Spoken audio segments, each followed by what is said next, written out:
Hi, how are you? Hi, I'm fine. How are you? Great, great. Hold on. I'm gonna put up your name and username. Hold on. Shoot Talks with James Can you hear? Carrie Tucker. Yes. And then if you don't mind clicking on that comment, you can pin it. I don't know. Can you see my comment? There's lots of comments coming through. Oh, People there's one that joining. says Brooklyn Shoe Space, and I wrote Shoe Talks with James of Carrie Tucker. How do I find it? Oh, you can scroll it.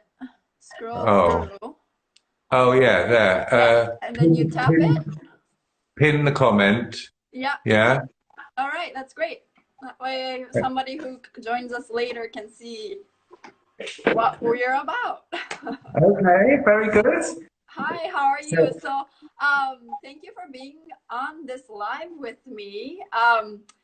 I've been mainly interviewing everybody in the US and some people in New Zealand, and then some, I think it was more shoe schools in Philippines, the hub in Philippines. And I wanted to reach out to you because you're also a school, and a lot of the makers here in the US have made shoes with you first. yes, that's right. Yeah. Yeah.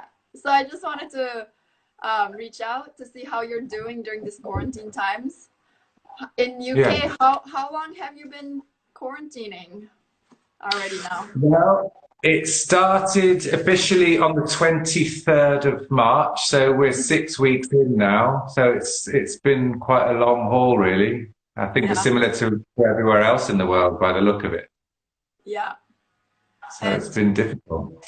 yes. And you're in the shop alone, or do you get to come in the shop? Well, Are you I nearby? I cycle in to the workshop every day, which seems quite safe. And I'm here on my own. So there's two of us who run the business. So Deborah is working from home and I'm working here. And we're both kind of trying to make that work, really. Hello, can you hear me? I seem to have lost you, Keika.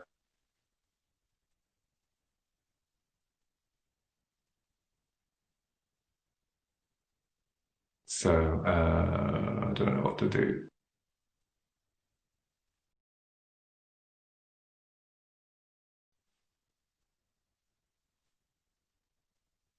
Okay, I'm gonna go live. There we go.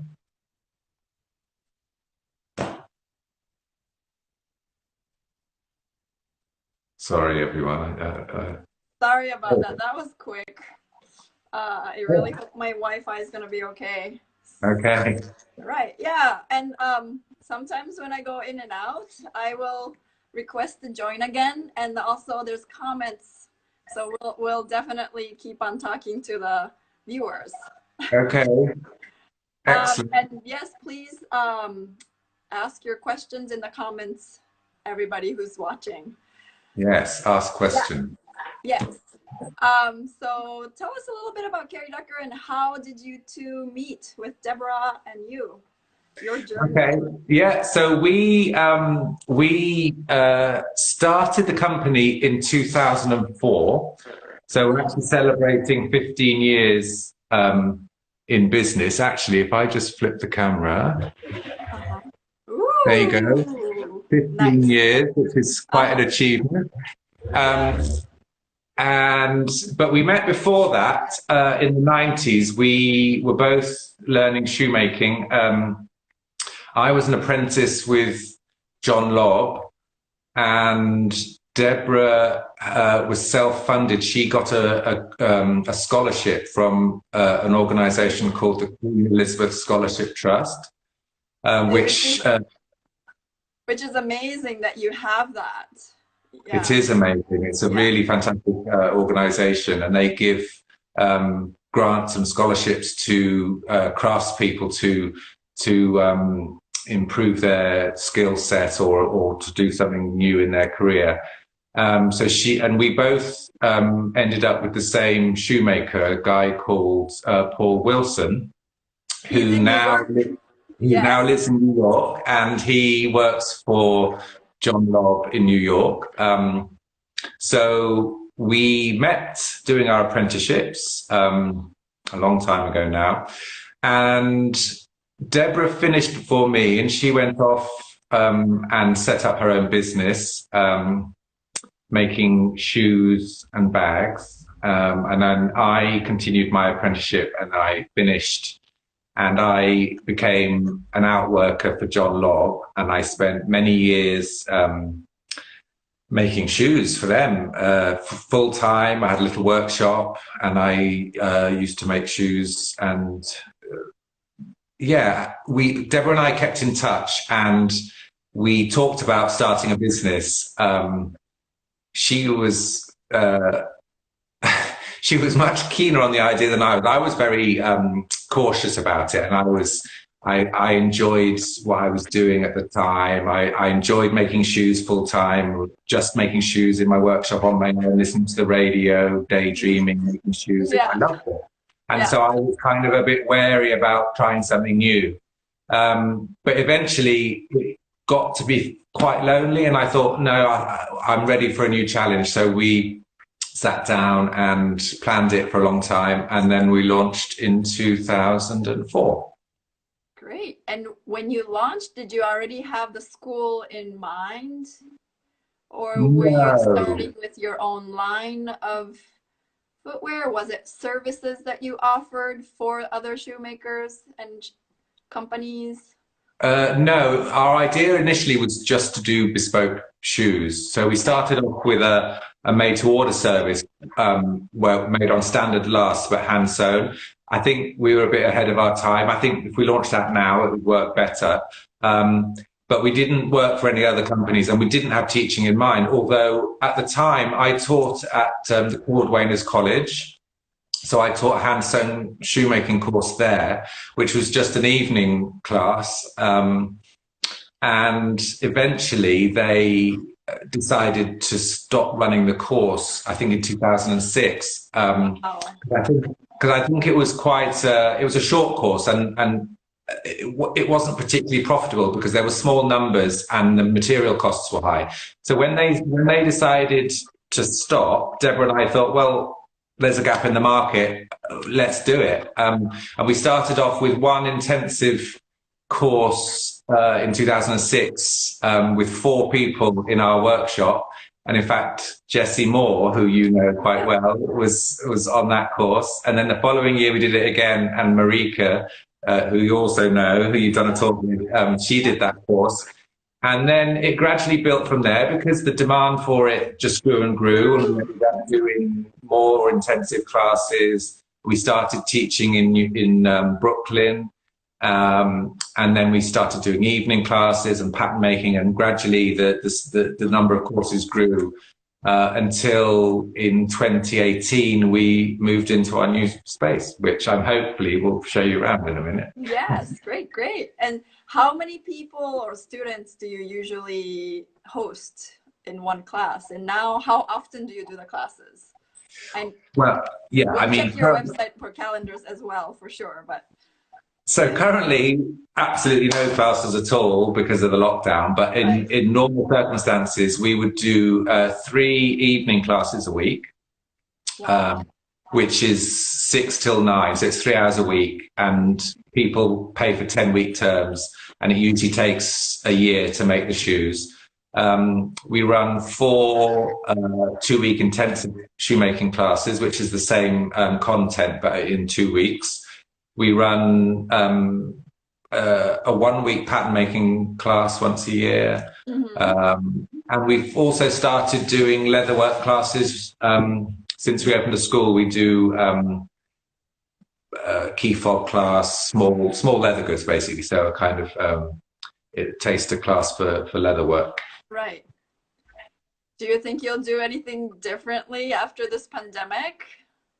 Well, yeah. I mean, the thing that the pandemic's done is it's kind of it's put the cat amongst the pigeons really for teaching, because obviously face-to-face teaching is going to remain problematic for a while. I think even if the lockdown ends, people are going to be wary about coming back, and I think that's generally true. So what we've been doing is trying to develop some online content. So we've done some filming, and Deborah's busy editing and creating online tutorials. So what we're hoping to do is launch a series of online tutorials with online support with Zoom, or whatever works for people, so that people can do it at home with our support and have the video content to refer to as they're going. Because I think obviously there's a global demand for this. People are very interested in hand-sewn shoemaking, and I think we could probably reach quite a lot more people this way.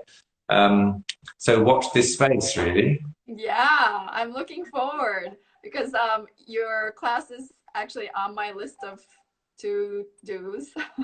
I have a long list of, like, you know, classes I want to take, but you know, it depends how it goes. But you know, I'm hoping there's going to be a time when we can go back to face to face. But I'm sure it's, you know, slowly and cautiously. So online course would be great. Yeah, I'm looking forward.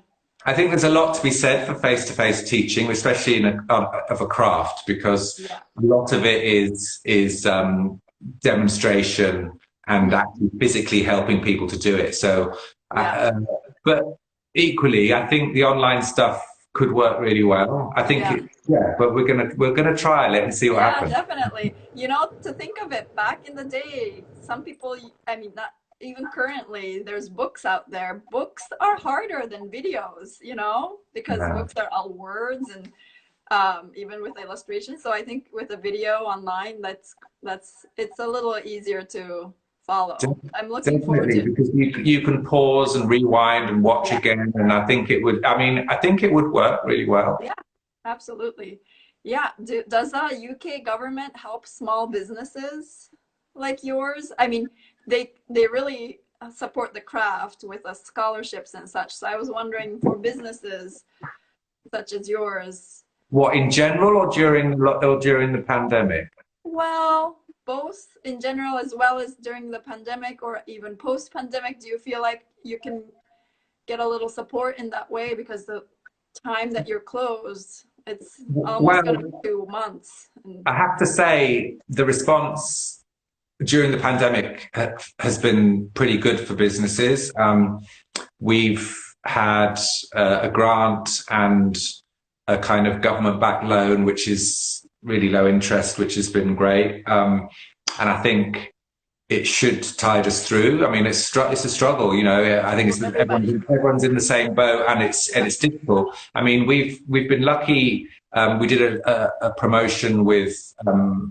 Well, I'll start at the beginning. We've been developing a new bespoke service, which we're calling Bespoke Manufactured, which is the same bespoke fit. So we'll make lasts and whatever upper the customer wants, and we'll hand last it and hand welt it. But then we're going to have a machine stitch sole, and it kind of widens the scope for the kind of footwear you can have. So for people who don't necessarily want a leather sole dress shoe, they can have a walking boot or a deck shoe or even a sneaker, which we're in development. We've been developing that for a while, but when the pandemic happened, we thought, well, let's trial it with our existing customers. So we sent out a mailer, and we've had a really great response. Obviously, they've been very our customers are lovely, and they've been really supportive and helpful, and so I mean, it's gone well. So it makes me feel optimistic about that as a kind of way of getting bespoke shoes made, because we're also trialing a remote measuring service. So we've developed a video which we can send to people, and then a measuring pack, and they can do the measuring themselves. So we don't actually need, because obviously till now we've had to see a customer to measure their feet to make the lasts, but we're very hopeful that this could work, and then we could you know, we could do it worldwide without having to see the customer, which is great. Yeah, you've been prepping. We have, yeah. Well, I mean, that's the thing. I mean, running a business like this, you always have to be thinking ahead and planning, and you can't just kind of rest on your laurels, because it just all kind of starts to go downhill. So the bespoke manufacturers is something we've been working on a lot in the last year or so, but we've kind of accelerated a bit because of the pandemic. And speaking of multiple not venues, avenues that you're going, I saw that you also do ready to wear. And yes, we've done that. We've done 3 Kickstarters to fund it, and each time we got our funding. And what our idea was, that we found artisanal manufacturers in the UK that we liked. We liked the shoes that they made, but they were factory based, but small. And so we'd approach them, and then we'd design a shoe, and then they would use their skills to manufacture the shoes for us in small runs. So we started off with a fabric shoe. In fact, I've got some over there. Shall I show you? Yeah. Okay, hold on. Let's go to a tour of your space. I'm going to flip the camera so people don't see my ugly mug. So these are the ready to wear. So we started with these Winkers, which are a fabric summer shoe made in a small factory in Sheffield. The next one was the Barkhane Desert Boot, which is made by a one-man band in Suffolk, and it's a stitch down construction. And we used veg tan leathers mostly to make them. So this is a Badalassi Carlo leather, which has proved really popular. And then the third one was the Tour boots, which was made by William Lennon, which is founded in 1891, and they make work boots for miners and farmers, and tug of war boots and fell boots, like really solid work boots. And we bought a pair and tried them on, and they were fairly stiff. So what we did was we put a felt liner in them to soften the interior, because people are very used to wearing soft shoes from the get-go. So we're currently we've chosen 5 new leathers. We're going to do a promotion with the Tour boots and the Barkhanes. And in fact, this one you might be interested in, because it's a Horween leather, and it's the leather that they use for baseball gloves. Super I don't know soft. if that. Well, it's quite heavy substance, but it's that lovely kind of mustardy yellow color, which we like very much. So that's something that we're doing soon as well. So should we do a little tour? Should we do a little tour? Yes, please. Okay. So I'll start at the doorway so you can see a kind of general view of the classroom. So that's the table we work at. So there's a maximum of 7 students, because obviously teaching shoemaking, you need quite a lot of time with the teacher. But it's a very nice space. And then we have a cool wall.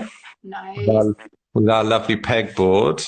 Yeah, I love how it's organized. Yeah, it's very good, and it makes finding things a lot easier. So we've got that's the kind of those are the sort of leatherwork tools, the clams and the mallets. What do you call it? The horse?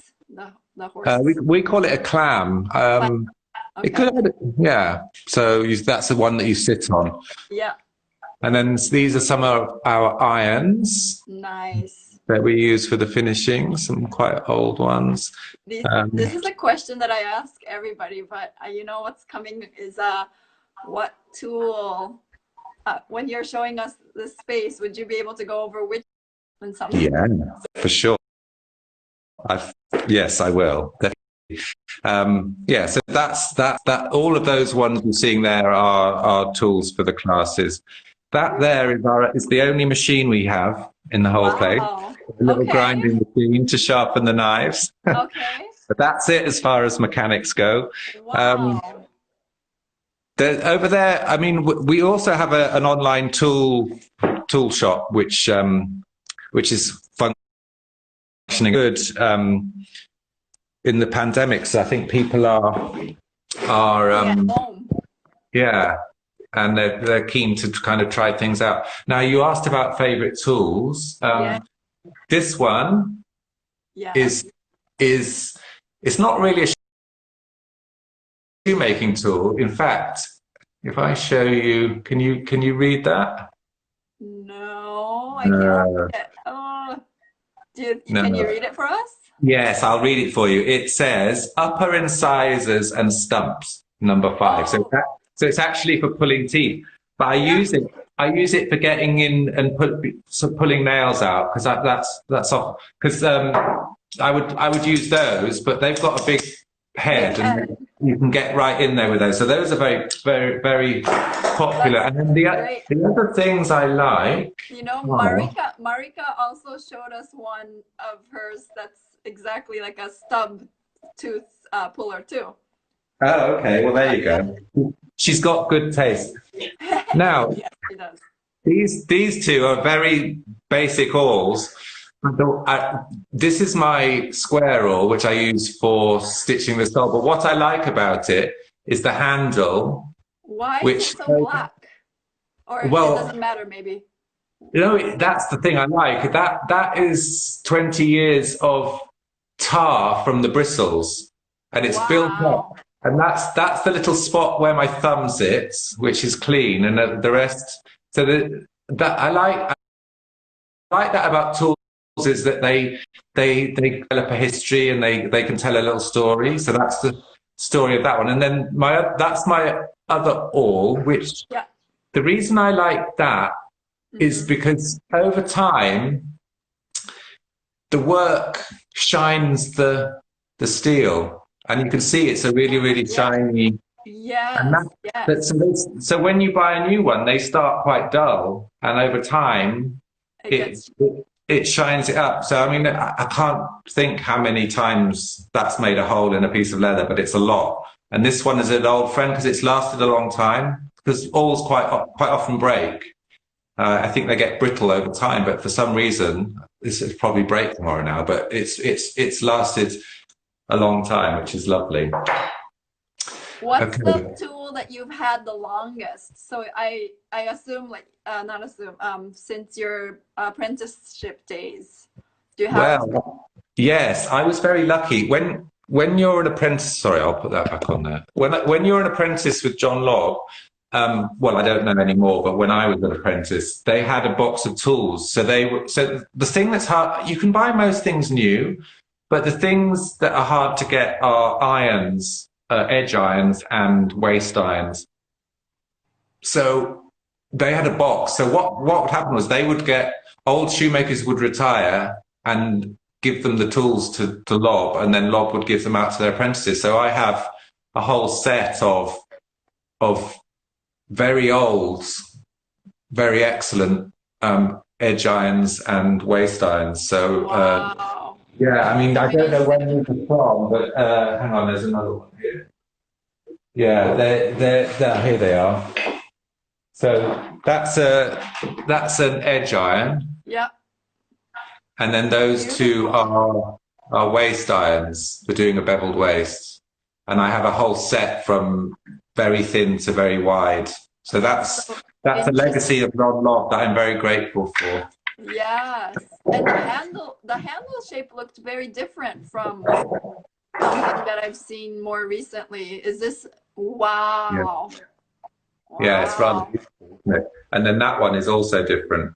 Oh, it's beautiful. Oh, and then in the back it has a little, like, what's it called? Like yeah, you can use it for multiple functions, I feel like. Yeah, and it's very, very this you won't be able to know, but it's very smooth because of the years of use. Yeah, the patina on the lead. Yeah, patina on the wood. That's beautiful.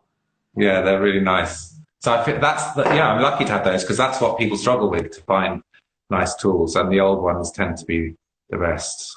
But, so yeah.